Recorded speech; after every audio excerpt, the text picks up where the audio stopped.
Y ustedes prometieron, está ahí disponible, un gobierno con una economía con 5 pilares. Esos 5 pilares eran equilibrio fiscal, equilibrio comercial, acumulación de reservas, dólar competitivo y desendeudamiento. En los 2 primeros meses del año, el gobierno acumuló un déficit primario de 430.000 millones, sin contar los intereses. Las reservas del Banco Central cayeron desde que asumieron hasta ahora 6.179 millones de dólares. Hay más de 10 tipos de dólares y se endeudaron a febrero del corriente año, según el informe del Ministerio de Economía, el tercer trimestre del 2022, en 71.085 millones de dólares. La verdad es que si estos eran los pilares económicos del gobierno de Alberto Fernández, es lógico que todos los argentinos pensemos que este gobierno se está derrumbando. En el presupuesto 2023, ingresado en este Congreso en septiembre del año pasado, se previó, como usted sabe, un aumento de la inflación del 60% para todo el 2023.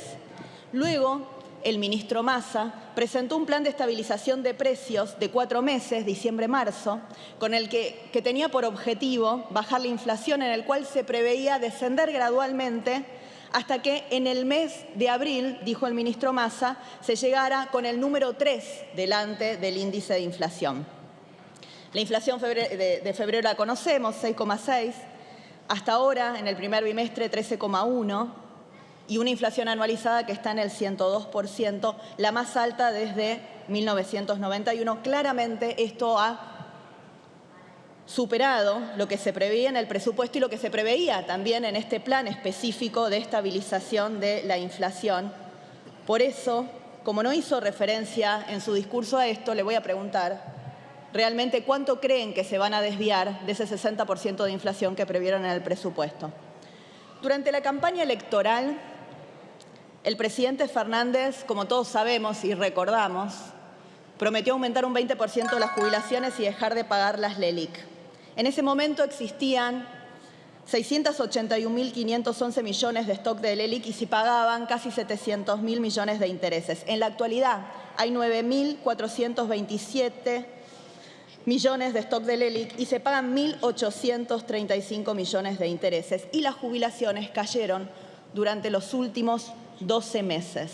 Mi pregunta es si antes de que termine este gobierno tienen pensado realmente dejar de pagar las LELIQ y aumentar un 20% las jubilaciones, o si ya podemos dar por defraudados a los jubilados a los que engañaron con ese discurso de campaña.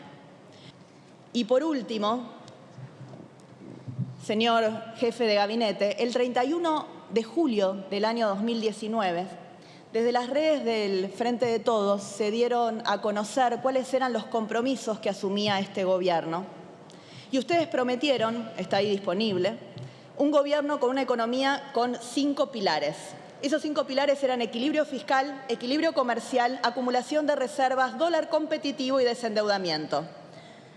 En los 2 primeros meses del año, el gobierno acumuló un déficit primario de 430.000 millones, sin contar los intereses. Las reservas del Banco Central cayeron desde que asumieron hasta ahora 6.179 millones de dólares. Hay más de 10 tipos de dólares y se endeudaron a febrero del corriente año, según el informe del Ministerio de Economía, el tercer trimestre del 2022, en 71.085 millones de dólares. La verdad es que si estos eran los pilares económicos del gobierno de Alberto Fernández, es lógico que todos los argentinos pensemos que este gobierno se está derrumbando. Así que mis preguntas finales son muy concretas. ¿Cuál será el déficit fiscal con el que van a dejar el gobierno al próximo gobierno, al que le toque el 10 de diciembre del 2023? ¿Cuál es el superávit comercial que esperan para este año? ¿Cuál es el valor del dólar que esperan a diciembre? Pero sobre todo, ¿cuántos tipos de cambios piensan heredarle al próximo gobierno? ¿Cuál va a ser el nivel de deuda pública, fiscal y cuasi fiscal? ¿Cuántas reservas habrá en el Banco Central a diciembre del 2023? ¿Y cuál va a ser el nivel de inflación? Que se lo pregunté antes. Pero la pregunta más importante que quiero hacerle, jefe de gabinete, es, según sus estimaciones, ¿con qué nivel de pobreza van a dejar la Argentina cuando termine su gobierno? Muchas gracias. Gracias, diputada.